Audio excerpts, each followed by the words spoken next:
Right news and details. ఏపీలో రానున్న 3 రోజుల పాటు వర్షాలు కురుస్తాయని ఐఎండీ తెలియజేసింది. పశ్చిమ బంగాళాఖాతంలో ఉపరితల ఆవర్తనం కొనసాగుతోంది. దీని ప్రభావంతో ఏపీని పలు జిల్లాల్లో వర్షాలు కురనున్నాయి. ఇక ఉత్తరాంధ్ర, కోస్తా, రాయలసీమ జిల్లాల్లో వర్షం కురిసేందుకు అవకాశం ఉందని వాతావరణ శాఖ తెలియజేసింది. అంతేకాకుండా అక్కడక్కడ పిడుగులు పడే అవకాశం ఉన్నట్టుగా కూడా తెలియజేసింది. శ్రీకాకుళం, విజయనగరం, విశాఖ సహా పలు జిల్లాల్లో మోస్తరు వర్షాలు, రాయలసీమలో కూడా పిడుగులతో తేలికపాటి వర్షాలు కురిసే ఛాన్స్ ఉన్నట్టుగా తెలుస్తోంది.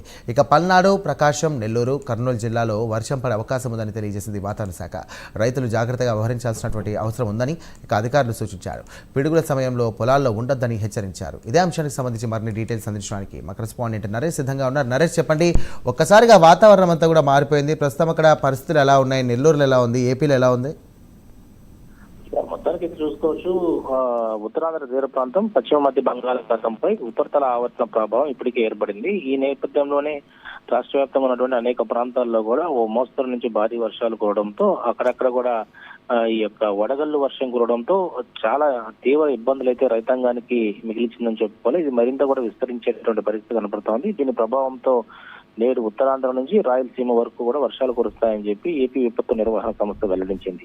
అంటే ఇక్కడ మనం చూడొచ్చు, గత 4 రోజుల నుంచి అంటే ఈ ఆవర్తనం కొనసాగుతున్నటువంటి తరుణంలో శ్రీకాకుళం, విజయనగరం, పార్వతీపురం మన్యం, అల్లూరి సీతారామరాజు, పోలవరం, విశాఖ, అనకాపల్లి, కాకినాడ, కోనసీమ జిల్లాలో మోస్తరు వర్షం కురుస్తా ఉంది. అయితే ఇక్కడ రాయలసీమకు సంబంధించినటువంటి అనేక ప్రాంతాల్లో గుంటూరు, మన కడప అయ్యుండొచ్చు, చిత్తూరు అయ్యుండొచ్చు, అదేవిధంగా నెల్లూరు, ఒంగోలు, గుంటూరులో కూడా మోస్తరు వర్షాలు అయితే కురుస్తాయి. ఇక్కడ ప్రధానంగా కూడా వర్షాలకు సంబంధించినటువంటి వాతావరణ శాఖ ఎవరు కూడా అంటే ఒకవైపు పశువుల కాపర్లు అయ్యుండొచ్చు, అదేవిధంగా పొలాలకు వెళ్ళేటువంటి రైతాంగానికి కూడా కొన్ని హెచ్చరికలు జారీ చేస్తాను. ఎందుకంటే పిడుగులు పడేటువంటి అవకాశాలు దాదాపు కనపడుతుండడంతో ఒక్కసారిగా కూడా వాతావరణంలో వస్తున్నటువంటి మార్పులు గమనించాలని చెప్పారు. ఇది రానున్న మరో 2-3 రోజులు అంటే మార్చి 21 నుంచి 23వ తేదీ వరకు కూడా తీర ప్రాంతమైనటువంటి రాయలసీమలో కూడా ఉరుములతో కూడినటువంటి వర్షాలు కురుస్తాయని చెప్పి ఒకవైపు వాతావరణ శాఖ చెప్తా ఉంది. మరికొన్ని చోట్ల వడగళ్లు వానలు 40 నుంచి 50 కిలోమీటర్ల వేగంతో కూడా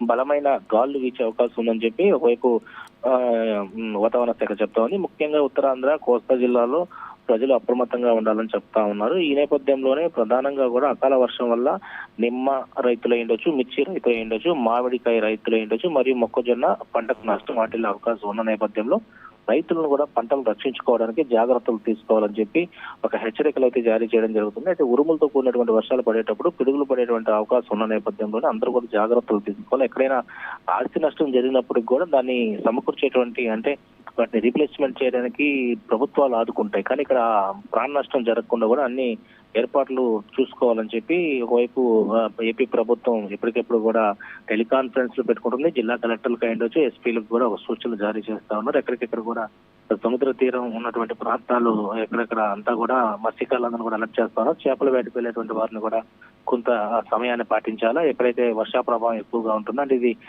మధ్యంతరంగా వచ్చినటువంటి వర్షం కాబట్టి ఆవర్తనం అయితే కొనసాగుతున్న నేపథ్యంలో మనం చూస్తే రైతులు అయితే తీవ్ర ఇబ్బందులు అయితే ఎదుర్కొంటున్నారు. వడగళ్ళు వర్ష ప్రభావం అనేది వరి నాట్లు అంటే ఇక్కడ చేతికి వచ్చినటువంటి వరి నాట్లంతా కూడా నాశనం అయిపోవడంతో రైతులు చాలా తీవ్ర ఇబ్బందులు ఎదుర్కొంటున్నారు. దీని మీద ప్రత్యేకించి కూడా వాతావరణ శాఖ ఇస్తున్నటువంటి సూచనల మేరకు మెసేజ్ అలర్ట్ వస్తున్నటువంటి నేపథ్యంలో దాంట్లో ప్రత్యేకంగా కూడా వడగళ్ళు వర్షం పడుతుందా లేకపోతే ఈ యొక్క పిడుగులు పడే అవకాశాలు ఉన్నాయనే దాని మీద ఒకవేళ చదువు రాని వాళ్ళు ఎలక్ట్రిసిటీ పిల్లలు ఎవరైనా ఉన్నా కూడా ఎలక్ట్రిసిటీ ఉన్నటువంటి వ్యక్తులు ఎవరైనా కూడా పక్కన ఉన్నటువంటి వ్యక్తుల ద్వారా కనుగొని దయచేసి ఎవరు కూడా బయటికి పోనీయకుండా ఒకవైపు ఆర్టీఓ స్థాయి, స్పెషల్ ఆఫీసర్ అధికారులందరూ కూడా మండల స్థాయిని ఏర్పాటు చేయడం జరిగింది. మొత్తానికైతే మరో 2-3 రోజుల పాటు కూడా ఈ వర్ష ప్రభావం ఎక్కువగా ఉన్నటువంటి పరిస్థితి అయితే ఉండబోతుందని చెప్పి వాతావరణ శాఖ హెచ్చరిస్తుంది. సాయిరా.